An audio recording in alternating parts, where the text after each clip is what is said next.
My mother abandoned me to become a lesbian, but when she returned, she wanted to control my life. So, the day after my dad and his fiancée got married, I guess she's also my stepmom now, I had to go to Vancouver because my mom, Sarah, wanted me there. My cousin Emily was supposed to come, but she changed plans because her boyfriend Jake got time off work, so they went to Whistler instead.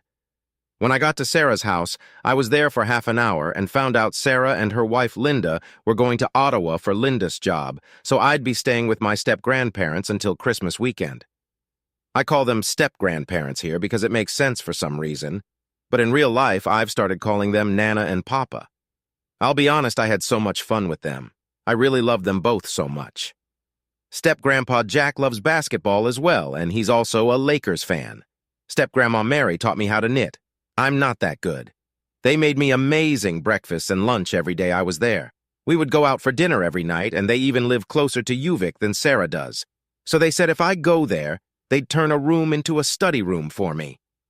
The thing was, when Sarah came back and I went back there, she told me that she found out while in Ottawa that they got a new car for me for Christmas. Sarah was kind of angry because she thinks it's too much, and I was honestly just scared because I've never had anything so expensive.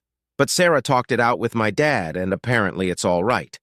So, on Christmas, they brought me the car, and it is really cool. I was so nervous to drive it, but I do like it. I left it in Vancouver because I don't want to drive by myself yet. Sarah got me a lot of presents, and I mean a lot. There was so much there it felt super overwhelming.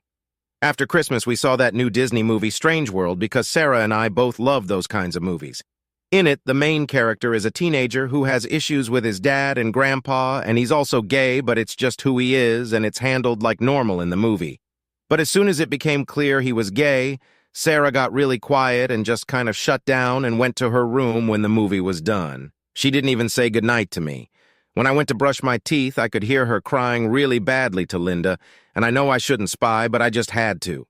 She was crying about how it's so normal now and how she wishes she could have come out as a teenager and lived her life the way she should have and how she and Linda could have gotten married way before.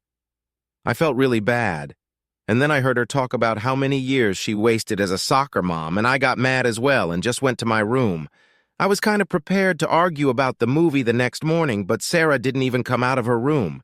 Linda said she was feeling sick, and when I went to say good morning, she stopped me because she was like, Sarah doesn't want me to see her like that. I heard Sarah throwing up, and when I said good morning through the door just to check on her, she said it back, but then started crying again really loudly and had Linda take me away because she said she can't let me hear her cry. I just stayed watching TV after that because I felt really bad because it was my idea to watch that movie. Linda kept going back and forth and tried to get her to eat, and apparently she ate some bread but then threw that up too. Then my step-grandparents came because they were worried and they went driving with me to distract me. We went to Dairy Queen even though it was really cold, and it did get my mind off things until Grandpa answered a call from my mom's wife, and then he was telling her to take my mom to a hospital. But I heard her mention how my mom would rather die than go there and how she didn't see her parents in the hospital and didn't even go to see me.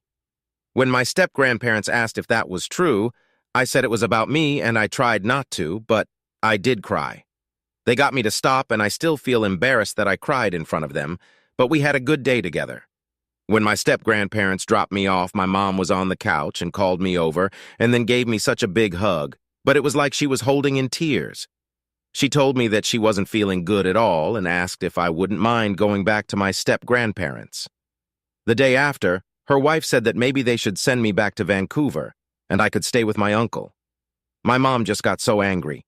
I actually got really scared, and she went on a rant about how she's not going to let me see him and how he's just been trying to turn me against her. She said he just hates her because she doesn't have AIDS trauma. That didn't make sense because my uncle doesn't have AIDS, and he needs to get over himself and remember that my dad is his brother and not his son, and to focus on his actual granddaughter. Her wife tried to calm her down, but then she just yelled out that she wishes my uncle would just die and that it was the worst decision of her life to pity my dad and not just take me with her when she left. I really didn't know that she hated him that much. When I was younger, they were always so close, and Dad would even joke sometimes about her stealing his brother. I honestly started crying really badly because he is my favorite uncle, but that just made Mom angrier. She was like to her wife that it's just proof that nobody understands and that my uncle is trying to steal me because I'm the best thing in her life, Then she actually yelled at me to stop crying, that I cried more than I did when I was a baby. She said something about me not getting a husband again. Her wife just took my mom to their room and they left me on the couch. I don't know, I couldn't stop crying and I just fell asleep there because I didn't feel like I could move. In the morning, I woke up and I was still on the couch, but there was a blanket on me and my head was in my mom's lap. I really felt like crying again, but I held it in. Then my mom actually said sorry. She said she doesn't know what's been happening to her since we saw the movie, but it was no excuse to yell at me for crying, and she's so sorry that she hurt me so badly. She's starting to understand how horrible she's been to me the entire winter break. She called her wife over and made her apologize to me, too. After breakfast, we had a really big talk about how she was feeling, and she seemed really sorry and said she would never get mad at me for crying again. What mattered to me was when she said she was sorry, she took all her anger about my uncle out on me and that she was wrong to do that, and wrong to let me know how she feels because it would be wrong to make me stop loving him. She said she knows I might not forgive her, but even if I do, she'll never forgive herself, and she will try to change back to who I need her to be so we can go back to normal. She did offer to let me go to him, and I don't know why I didn't say yes, but I kind of felt like I still had to stay. I talked to her wife, too, and she was really sorry for what happened because she'd never seen my mom that way before and just wanted to calm things down. She told me she was wrong not to take my side. Apparently, my mom was mad at her for not doing that, and she feels really guilty. She's the one who put the blanket on me, and she slept by me until around 5 a.m. when my mom came and took over. She also said she'd do whatever it took to get my forgiveness, and she wishes she never hurt me because I've become such an important part of her life, and she's so grateful I love her parents. For the rest of the break, my mom didn't really talk that much, and she did start eating, but it wasn't that much. My step-grandparents came over every day to check on me. Mom did seem to get a little bit better on New Year's. Every time I'd ask how she felt, she'd just say she's fine, and it's her job to worry about me and not the other way around. I did go home the day after New Year's because school was starting, but I had to go back on Friday. I got back Sunday night because I had a meeting at UVic, and Mom seemed really different. She seemed smaller somehow, and she definitely looked skinnier. I know it's only been 2 weeks, but she seemed skinnier and she still seemed sad, but like she was at least pretending to be happy. The meeting at UVic went really well, and it really does seem like an amazing place to go to school.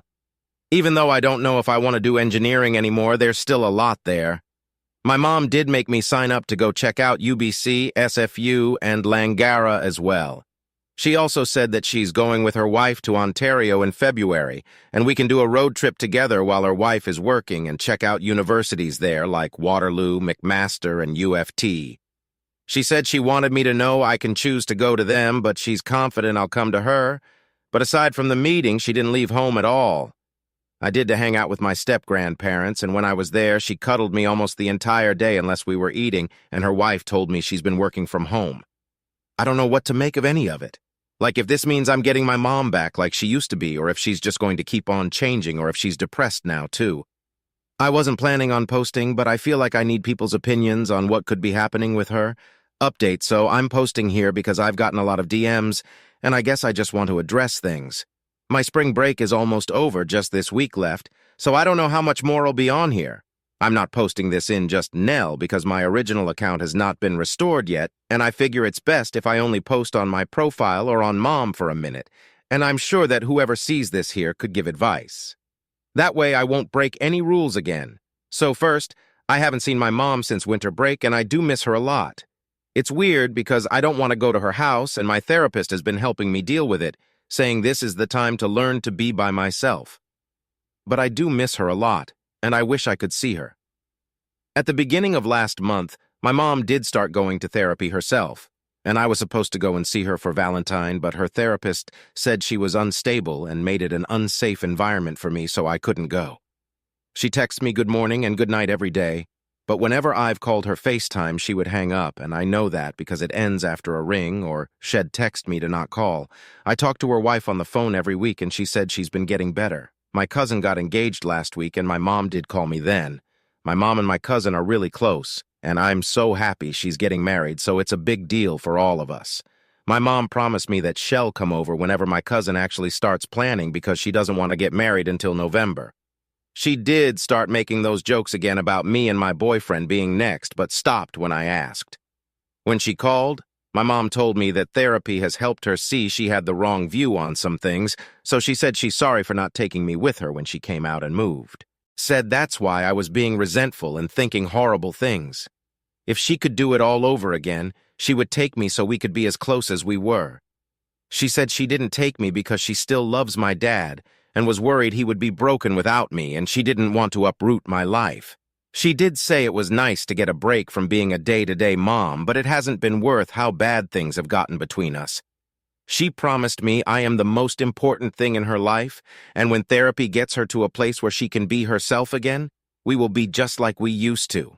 I don't know, every time I think about the call, it's been confusing me because I'm happy that she finally said sorry to me and that it's not my fault and she was wrong to go without me. But at the same time, the call just kept making me feel like she's never going to get to where she needs to be, even though she's in therapy. I know I'm being ridiculous or worrying too much because I tried to tell her that, but she didn't get what I meant. My step-grandparents did come over for the weekend, though. We had a lot of fun together, and step-grandpa promised me that he'd get us Lakers tickets if they made it to the playoffs, and not just him and me, but my cousin, her fiancé GC, my dad, and his wife, too. So I really hope that they do. They did ask me about my mom and told me she's got a really big promotion at work, but I guess they knew talking about her was making me sad since they only did it once. Oh, and to people messaging me asking about my uncle and asking if he's the same uncle I mentioned who has a son, yes, he is.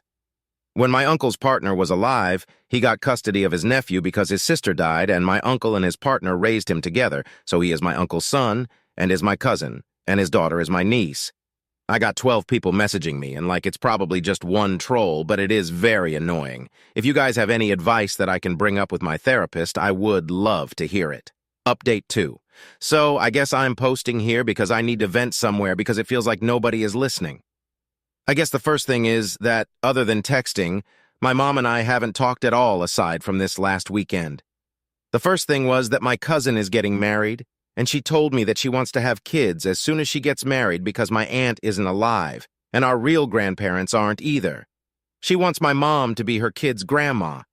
I don't know why that still made me feel so weird, especially because I was there when my cousin phoned my mom and she seemed so happy and excited, even though this is 2 years away. But my mom has been taking care of my cousin since she was 11 or 12, and they both mean a lot to each other. So I tried to get over it. Then my step-grandfather got me, my dad, my cousin, and her fiancé GC tickets to the Lakers versus Warriors game. My step-grandfather couldn't come even though he wanted to because my step-grandmother and my mom's wife got sick, and my mom didn't feel she could take care of both of them alone.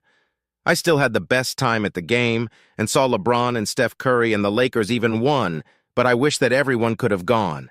Then I got into UVic, UBC, SFU, McMaster, Waterloo, Guelph, and the University of Toronto. I think it's because of my extracurricular projects and clubs, because my English grades are still very bad even though I'm doing great in everything else. So my mom phoned me and said she was coming over this last weekend because it was a long weekend and we were going to talk about university and her will. Made me feel so bad. I was nervous but excited because she was actually going to come. She came on Friday and said she'd be staying with my cousin, but she came to our house first. She really looked a lot different. I mean, she looked so much skinnier than before, and she had her hair dyed jet black with green streaks in it. She was wearing all these fancy and expensive clothes that she never wore before, like a Versace dress, and promised to get me one too. She also got a tattoo on her wrist with my name and showed me it. The design was beautiful, but it was so weird seeing her looking so different. She said she'd leave on Monday, and it gave us an entire weekend together. She took me and my boyfriend out for dinner, and then we even watched the new Fast and Furious movie. She didn't even make those jokes about us getting married. I stayed over at my cousin's that night, and we did cuddle and get up late and make breakfast together, and we had a lot of fun. We spent that day together as well, and then had dinner at a really nice place with my cousin and her fiancé. Then on Sunday, we finally had the talk. She, my dad, and my dad's wife sat me down, and first, they talked about the will. My mom said she's leaving me most of the things she has, with my cousin getting the rest, and my dad said pretty much the same. I don't want to go into specifics, but they kept talking about it down to the details, like my great-grandmother's necklaces and what to do when I inherit their houses and life insurance and stuff. Even though I really didn't want to, it felt so morbid thinking about them being dead, and they wouldn't stop. They both said I'm going to university, I'm 16, and I need to know this, and it just made my mood so sour. Then I told my mom the universities that I got into, and she was so happy that I got into so many. Then she said that as much as she wants me to come to UVic, she's proud of me either way and would be perfectly fine with me staying and going to UBC. But then I told her that my boyfriend was going to McMaster, and I wanted to go so we could be together. Her face got really disappointed then, and she said that's not the right reason to choose moving all the way to Hamilton for, and she can't support my decision if it's not for myself and my education. She said if I'm serious about going to an East Coast university, then every other one on my list is just as good. That started another argument between us because I got really mad and asked what's the problem, and she asked if I'm going to study or to support my boyfriend. Then she went on about sex and what if I got pregnant. I yelled at her that she should be happy since it's like she keeps talking about me getting married and having kids. She didn't yell back at me and just said that she was always joking about that and won't make those jokes again. But then I said that she and Dad were both 18 when they got married, and then had me. She started talking about how hard that made university for her, and how it led her to repress who she was for so long, and how she wants me to focus on my future. Then, when I said I wanted to have my future with him, she said she's going to talk to his mother about this, and I should get ready to break up with him if he can't go long distance because it's the best thing for me. I started crying because I don't want to break up with him, and I didn't want to because as soon as I did, I could see her get really, really mad like she wanted to scream at me. But all she said was that she's extremely disappointed in me and that she can't be here. She left and went to my cousin's house, and it just made me cry more, and I fell asleep hugging my dad. On Monday, my mom, my dad, and my dad's wife met with my boyfriend's mom, and we weren't allowed to be there. I don't know what they talked about, but they did agree that we shouldn't go to McMaster together, even though I know they wouldn't have said that if we both chose UBC. My boyfriend's mad too, but he said that he's still going to McMaster no matter what his mom says. Before my mom left, she told me she knows I'm mad at her, but one day I'll know that she was just looking out for me and to choose any other university on my list and she'll pay for it right away. It just makes no sense. I really want this, and they're all agreeing with her that I shouldn't. I talked to my cousin, and she said my mom has a point.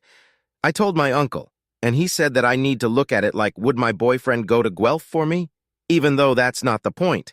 Even my counselor said that my mom was right, and that just because we've been having issues and that she's been on the wrong side of things doesn't mean she's always wrong. I don't know what else to write. I'm just feeling really pissed off. Update 3. Hey everyone, it's been a while since I posted, but my parents didn't let me online until now. But I'm graduated now, prom went by, and it was great. Then there was the convocation ceremony, and I did amazing on my final exams. I did decide that I'd go to UBC. I still wish I could be going to McMaster, but most of my friends are going to UBC or Langara or UVic, so I won't be completely alone. My mom was happy when I told her. She did say she wished it'd have chosen UVic, but that UBC is one of the best schools. Before convocation, we got into another argument. My friend Sarah is from Egypt, and now that high school is over, she's going there in August to get married. I know she's young, but she's known this guy since they were kids, and they were dating there before she moved over. She's invited all of us to the wedding, and her grandparents are super rich there and said they'd get us rooms at the best hotel. Except, once again, everyone said I couldn't go. My mom said that she doesn't want me to go to a country where people are persecuted for being gay or trans, but I Googled it, and being gay isn't illegal there. My dad said the same thing about it. My uncle is gay and has been to Egypt and told me that foreigners aren't bothered about such things. He said that if I really want to go to Egypt, then next year he'll arrange for the family vacation to go there since it's one of my cousin's dream vacations, and I can come. But I want to go with my friends and see Sarah's wedding because apparently it's going to be like a princess wedding out of a movie. Convocation was the best night of my life. Everything about it was just perfect, and my favorite part was when they announced the scholarships that we got, and I got so many. My mom and dad both looked so proud of me. Then all us grads went to a party on a farm that a classmate was hosting, and it was so great there. My boyfriend and I had the best time, but in the morning we did break up and decide to stay friends because he doesn't want to do long distance and thinks dragging it out over summer would just be too painful. I don't know. It just felt so wrong. The day after that, I did something really stupid and it kind of made a mess of everything. The house became really crowded after that. My uncle came over, his son's wife, and their daughter, my step-grandparents, my cousin, and they all stayed over for like a week. I wasn't allowed out of my room, and somebody had to be there with me at all times. It was really weird. None of my friends came over to check on me either because my mom had my cousin text them to keep them away, except my friend Vanessa, who I only met at a party in November. She came over anyway. She stayed overnight with me and even cried when I admitted what I did and told me she thinks of me as one of her best friends. It was Vanessa's first time meeting my parents, and that went really well. My mom's wife really liked her when she found out she wanted to work in politics after graduation. My mom was really weird during that entire time, though, because I heard her arguing with my uncle a lot, but neither of them left the house. Somebody would stay with me in the morning, and then after her remote work finished, she'd come to me. But even when she was working, she'd peek in every 15 minutes. What was really weird was that she didn't cry in front of me at all and kept telling me not to cry and would leave if I did, but I know I heard her crying in the washroom. I don't know what issues she has with me crying, and it's really making me feel so down every time I think about it. As for everyone else, my uncle made me promise never to do something stupid like that again. He told me that he knows I have actual grandparents now, but that hell always see me just like he does his actual granddaughter. My step-grandparents were so nice too, and even brought my car over from Vancouver because they thought it could cheer me up. My baby niece obviously had no idea what was going on, but it was really nice to be around her. It was also the first time in forever that my mom's wife and I actually got to spend some time alone together, and that was nice. It was funny talking to her about when she was in high school because she sounds like the exact opposite of who she is now. She also said sorry to me about my mom only telling my cousin when they started dating and waiting until they were moving in to tell me. She told me that my mom wanted to tell me earlier, but she asked her not to until she knew for sure that my mom was the one. And by then they were moving. That did make me cry. But hearing her say sorry did also make me feel better for some reason. My mom and her wife went back to Vancouver, but my mom's come back 3 times already and even came with me and my dad to see my psychiatrist. And she's been texting me and FaceTiming me a lot more. Every time she sees me now, she's been hugging me a lot more, calling me by a lot of baby nicknames, some that I even forgot about. She also said it was all right for me to go to Egypt if I really wanted to. I know that the stupid thing I did got her worried and all, but it feels so odd that that's what it took for her to snap back to being like she was, and I don't know if it's real or not. I guess I'm posting here again because I've honestly missed being able to talk to people here and get advice from you guys, so if you've got any, I'd love to hear it. Final update. Hi, everyone. I know it's been a really long time since I posted, but I've been busy because of university and other stuff. My mom has been coming over every other weekend now, and if her wife doesn't have to travel for work, then she comes too. I guess things have been getting better between us. Even when she's not over, she's always texting and calling, and I know it's because of what I did. I haven't tried doing something like that again. I've thought about it, but I haven't tried it, and I don't think I'm going to. I have full control over my phone and internet again because my dad agreed that I need it for university. I did go on Instagram again, but deleted it because of my mom's posts. They're just so weird. There's one of her and her wife that they posted for Pride, and they're barely covered, and my mom looks so skinny, like a skeleton. And all the comments are of my friends' moms cheering them. I just felt so gross seeing that I deleted the app. I think things between my mom and my uncle have been getting better. My uncle took me to the counter-protest against the anti-Saji people in Vancouver. My mom found out, and she told him thank you for taking me there, and then they hugged. They still don't talk to each other again, but my mom hasn't said anything bad about him again. I'll be honest, because I really don't like university, and I just find it to be so much and so stressful. It's like everyone is a genius. The subjects that I was amazing at in high school are so much harder, and I spend so much time in office hours. I've tried dating again, and I even went out with a girl a few times. My friend Vanessa set us up, but school has just been so in my head that I had to say no. I just wish that there was another way. I mean, I like the UBC campus, and I've made friends, but I don't think I'm having the same university experience as everyone else. So it's been really stressful, and I don't know, I just wish it was different. I did go to Egypt before in the summer. My mom told me that if my dad or my uncle's son Miles could go with me, then I could go. I know that she only changed her mind because of the thing that I did, but I'm still glad that she let me go. Miles' wife was taking their daughter to see her family in America, so he went with me, and it was honestly so fun. Sarah got all of us booked in this really fancy hotel. Her grandparents were so nice and took us on this boat tour, and then the wedding and the reception were so much fun. Sarah and her husband are living in Egypt now, and they're working for her grandpa's company. It's so weird because she's pregnant now and she's as old as I am. When Sarah's mom posted the news about being a grandma on Facebook, my mom and her wife were over, and she read it and went, "Oh, I wish you got married and were having a baby too. I'm so jealous she's going to be a grandma. It was so weird, and I don't know why she always says things like that." I felt like throwing up because sometimes I feel like people are right with their comments that she just wants me to give her a baby because she can't have one anymore. My mom does go with me and my dad to each psychiatrist appointment. The last time we went was so weird because my mom got told about how a lot of the stuff she said and did hurt me and how she needs to let me cry, how eventually I'll be able to get off meds. She just acted so weird, like it took so much to get her to say sorry, and she did. And it was all the words of a real apology. It just didn't sound like she meant it. And she even argued with my psychiatrist about crying and then just said that she has a complex about it, and if I need to cry, she'll try to let me. So I think things are getting better even though my mom is still being really weird about a lot of things. I will post again, but probably after the next semester break or later. I got a lot of DMs on here from people who are worried. I'm okay, I'm just busy because of school.